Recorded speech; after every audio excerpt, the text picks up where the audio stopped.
old for video games?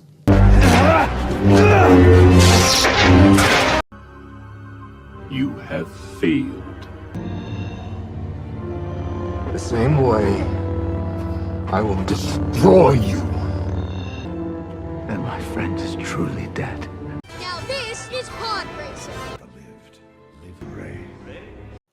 Ladies and gentlemen, welcome back to the Jedi Council Chambers. I am UrzaMaster, with me as always, Lord Uther and Jedi Master Psyllium Maas, and it is with a very heavy heart we jump forward to The Siege in Mandalorian Season 2, revisiting some old friends, and unfortunately, Graying Jedi fans, recently we lost the late, great Carl Weathers to,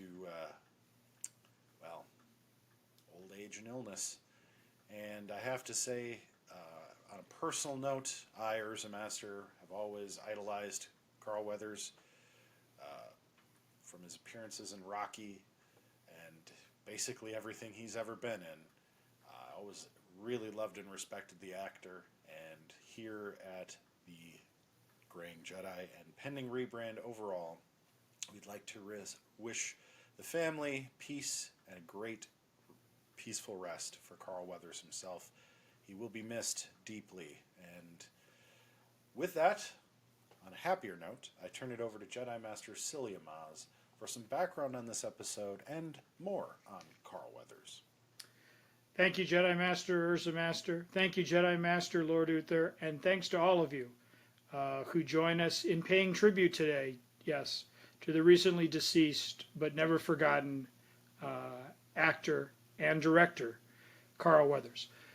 Chapter 12 is The Siege, and it first aired on November 20th, 2020. And this was Carl Weathers' directorial debut for this show. He started off his career, of course, as a professional athlete, played some professional football in both the NFL and the Canadian Football League. Before he transitioned into acting, became a global name and sensation with the first 4 films in the Rocky saga, playing Apollo Creed, Rocky's nemesis turned supporter and friend throughout his travels there. He also co-starred with Harrison Ford and Robert Shaw in Force 10 from Navarone, a film from 1978, World War II thriller with some comedy elements in it as well.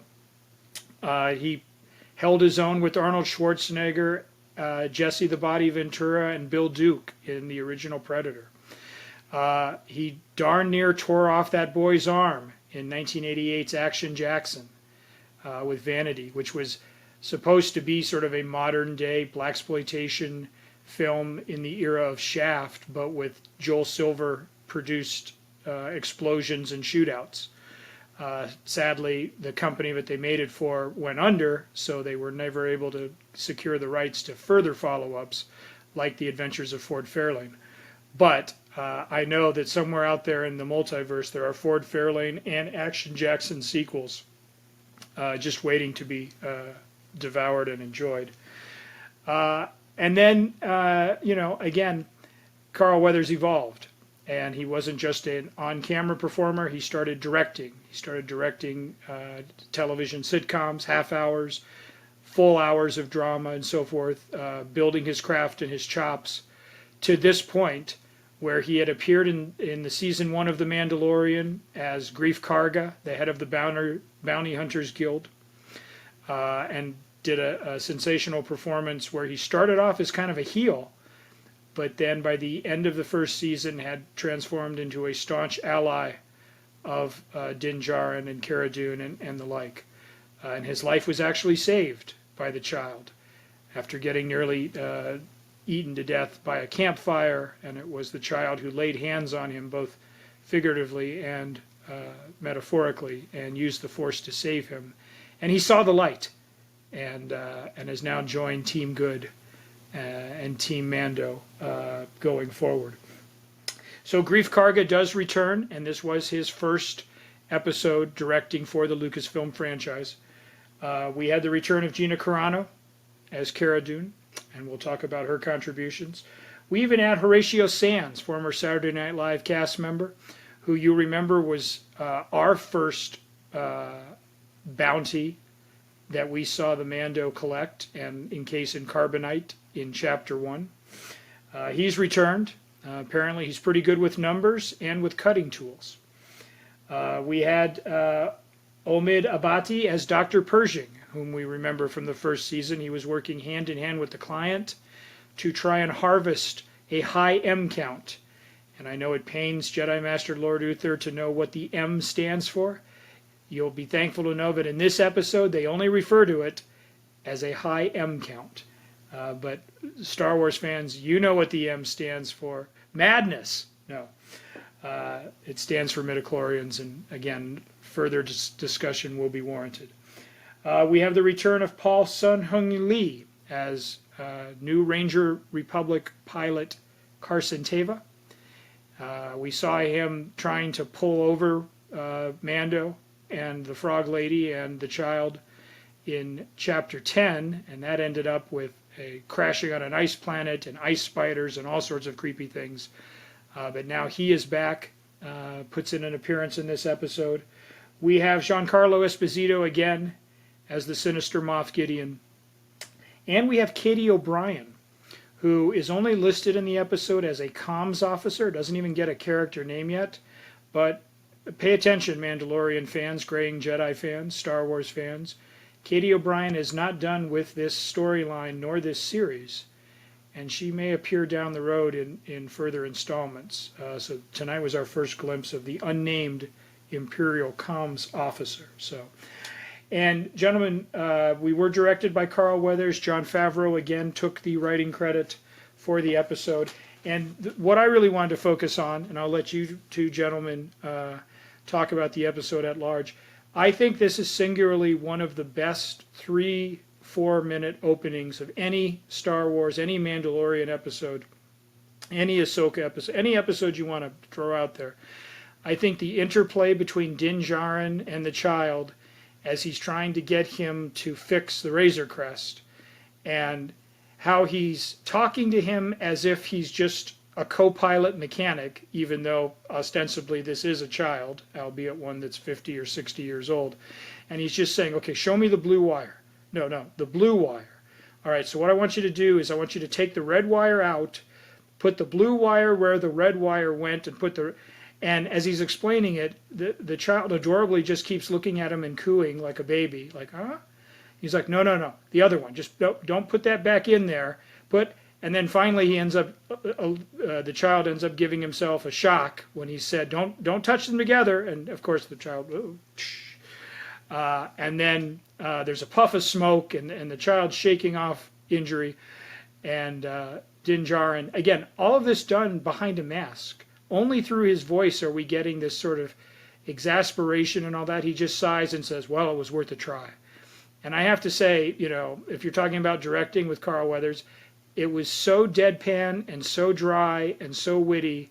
I can just watch that sequence like on replay over and over and over again, because it encapsulates how Din Djarin is trying to be a parent without really knowing how to be a parent, but also like I'm going to be this child's best buddy, or he's trying to relate to him in a certain way, and trying to maybe not talk down to him, and say, okay, it's time for bedtime.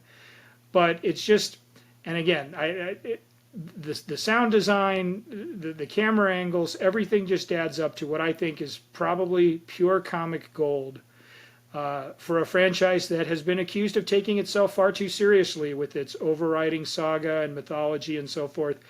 But this is the kind of small character interaction. It has zero to do with the rest of the episode. You could lift the entire sequence out, have the Razor Crest land on Navarro, and start the episode proper if you so chose.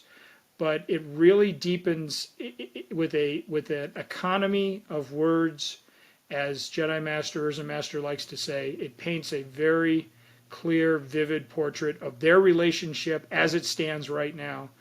and it's just one of my favorite moments in all the series. And that goes for seasons, episodes that we haven't even had a chance to talk about with all of our graying Jedi fans here at Pending Rebrand, which of course you're subscribing to. I know you are. You're clicking that button right now, and you want to make sure you don't miss a moment of all this in-depth analysis and so forth. So, gentlemen, that's where I am overall. Just that first moment is just so spectacular. But there was certainly more going on, and I think Carl Weathers, much like Bryce Dallas Howard did in chapter 11, really showed that, after doing network television, that he was ready to put on his Star Wars pants and deliver big and go for big, and he didn't just hide behind, classic sitcom or drama camera setups or whatever. He wanted to show off his chops, and you guys can say how successful you thought he did in the director's chair. Well, he's not the former heavyweight champion without cause.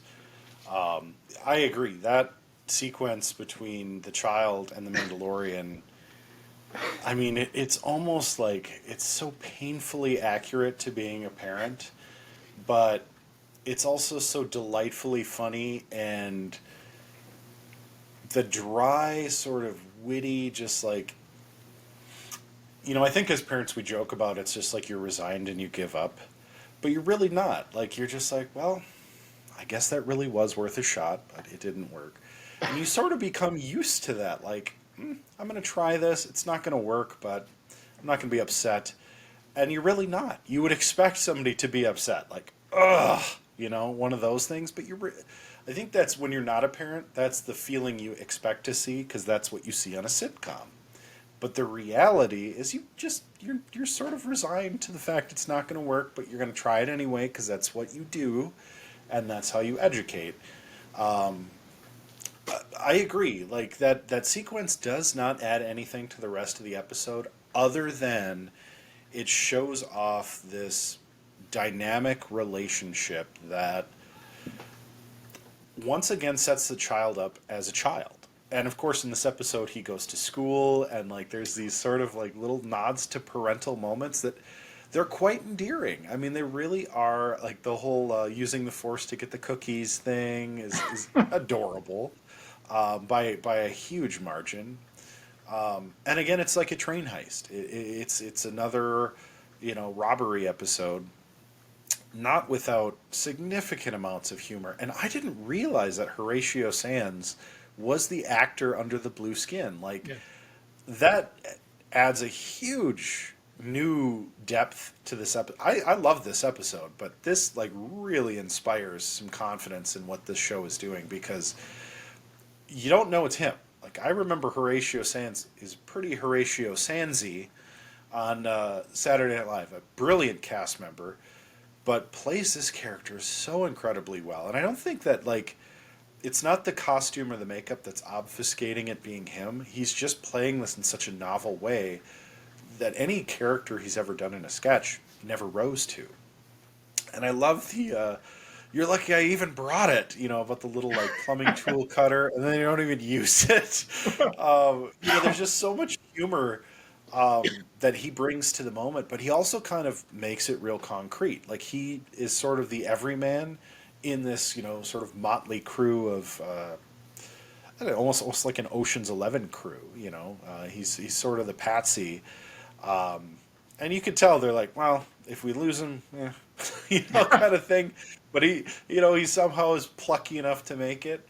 I love his little, like the whole episode. He's sort of just like the little ejaculations he's got about like, how much we could get this on. Go for this on the black market for the little like cruiser that they end up escaping in, like stuff like that. Just, I mean, it keeps you in this episode, and it's definitely the hand of Carl Weathers, because one thing about, especially I think Carl Weathers in the Adam Sandler movies or the Rocky movies, he's always got that sort of acerbic wit that I love Norm Macdonald for, and I put those two in a very similar category in terms of humor. And no matter what genre you bring that to, it adds depth and flavor and a uniqueness that I think, I mean, I don't know that you even needed more of it in The Mandalorian, but the fact that they can pack so much interesting dynamic into this series is just outstanding. And I think this is one of the things that makes this show feel so very Star Wars, is that you don't even notice you're in a different directorial style. Like, you are just in this universe. You're on this ride, and you're appreciating it for what it is. Because there is a lot of, like, Empire stuff going on here. There's stormtroopers. There's, intrigue and those little hologram recordings and, references to the M count and the Jedi and the Force. But you also get, like, a little Napoleon Dynamite with, like, the child obviously wants that cookie, and the kid's like, no. But I ain't stopping nobody. And you get, the C-3PO that isn't the C-3PO, whatever they call that class of droid, I'll never remember. Protocol droids. But, yes, protocol droids. Thank you. It's just, like, and you're also foreshadowing what Navarro's going to become. Like, they're trying to expunge the last vestiges of the old, whether it's the Empire or the Republic. They just want to be free, and there's something deeply American about that. And I bring this up because the original Star Wars trilogy was inexplicably American. It was very much an independence, coming of age, kind of cowboy-like story that, frankly, is a, I guess you could almost call it like a parable for American history, and I think when we view Star Wars as an original trilogy franchise in the lens of global cinema, maybe, you would see it as sort of a American production. It's kind of inexplicable. Like, you would never imagine a British director or writer coming up with Star Wars. Spaceballs, maybe, but not Star Wars. So you get that feeling here, and it's delightful. It's humorous but serious. It's foreshadowing. It's got every bit of art without making you feel like you're watching an art film, which is awesome. Yes. So I give this kind of lightsaber. No, I'm just kidding.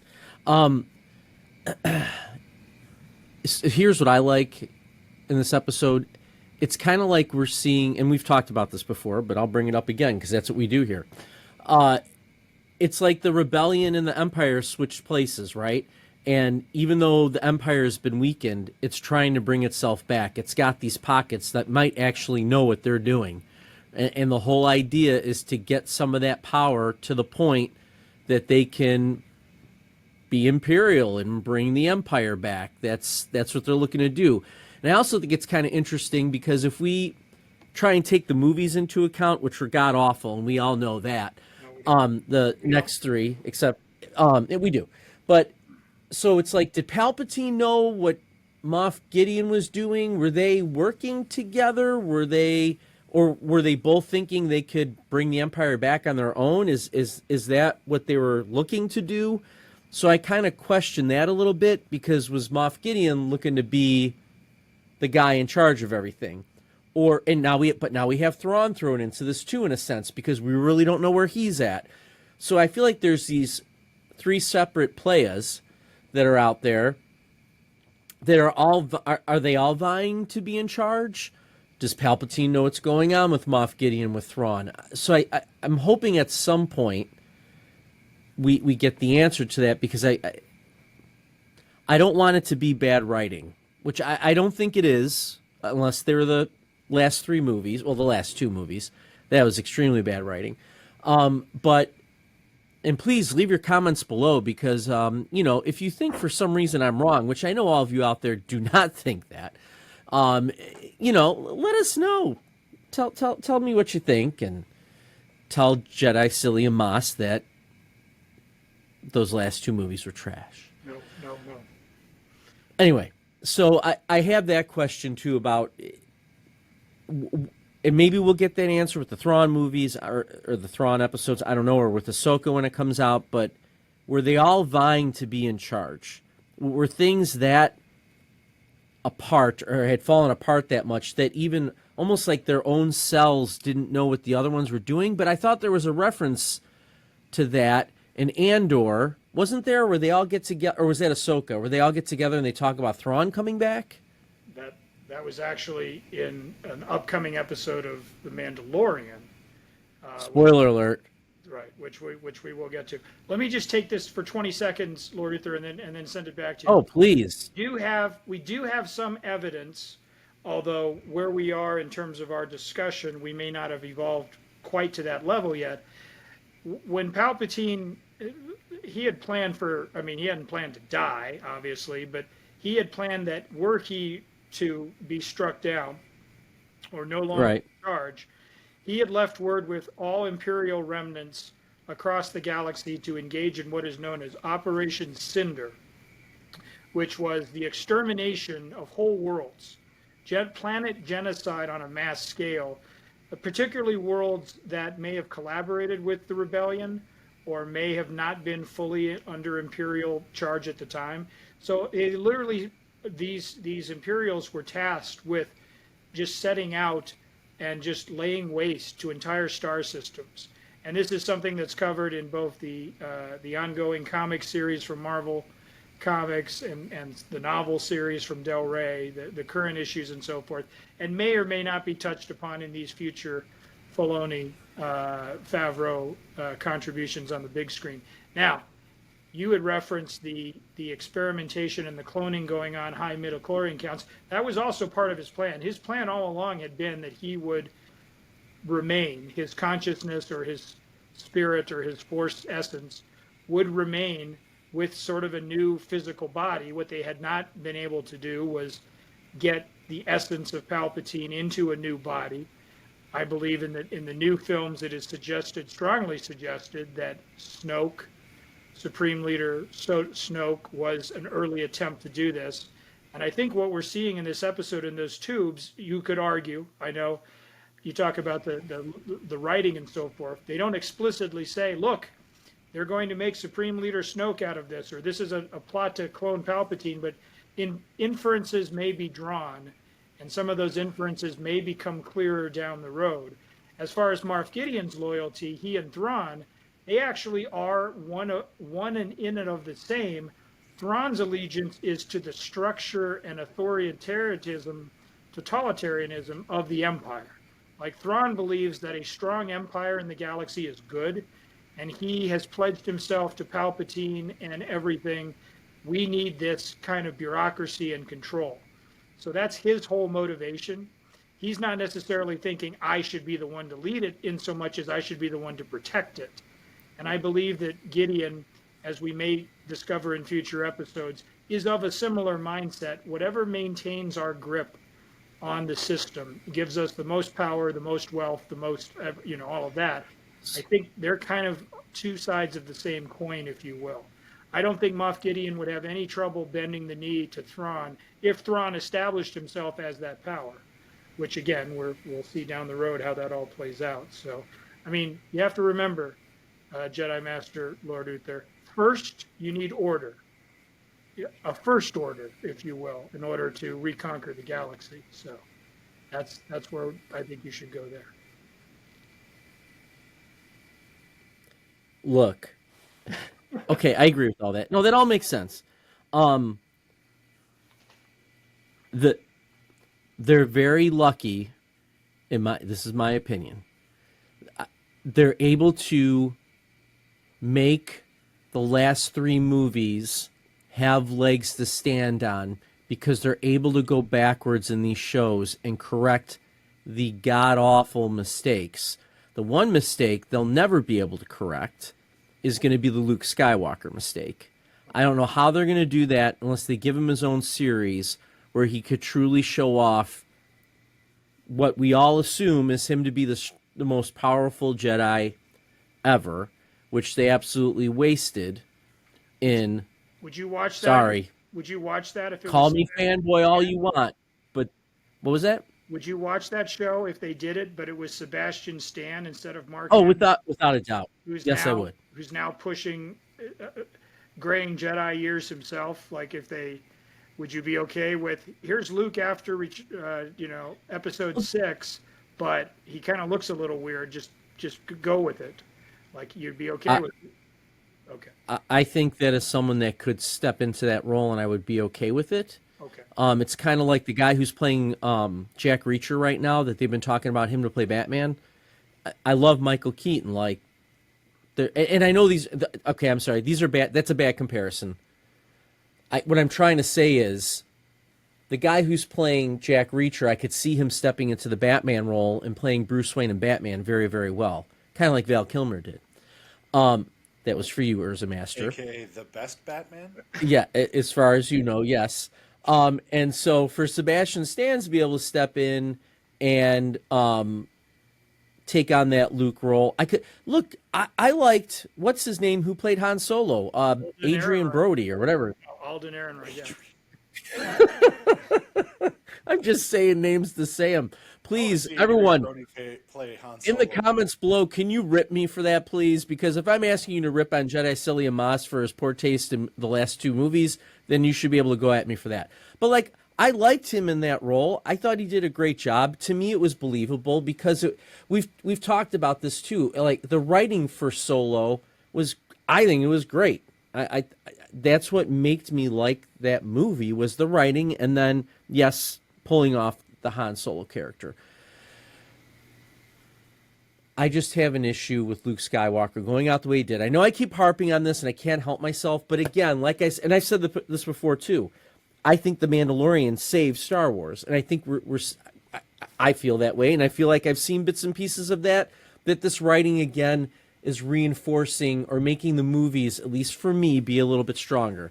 I know I'm very passionate about that opinion, and maybe I'm being a homer for Star Wars and I'm being a fan person for Luke Skywalker, but gosh darn it, Star Wars helped me fall in love with sci-fi. Like, it's everything that our generation, not UrzaMaster because he's way too young, but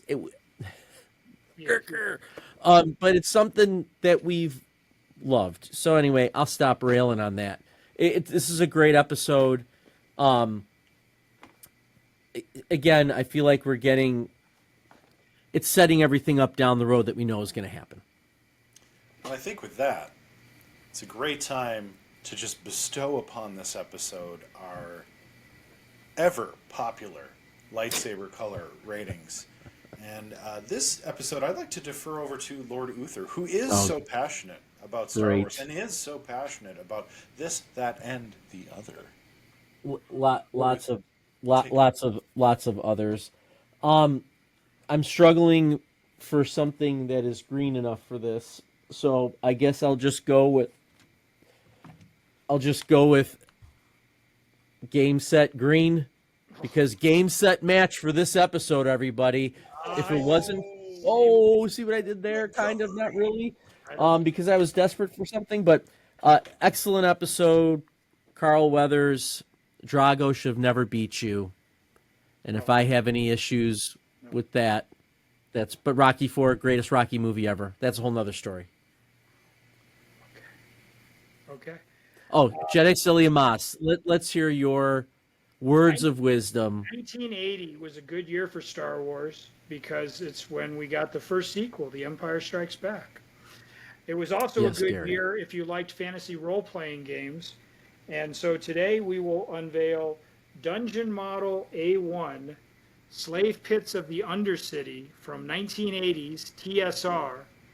So it is Dungeons and Dragons green, friends. And here's more embarrassing. There's 4 modules in this entire campaign, and I've only played 2 of them.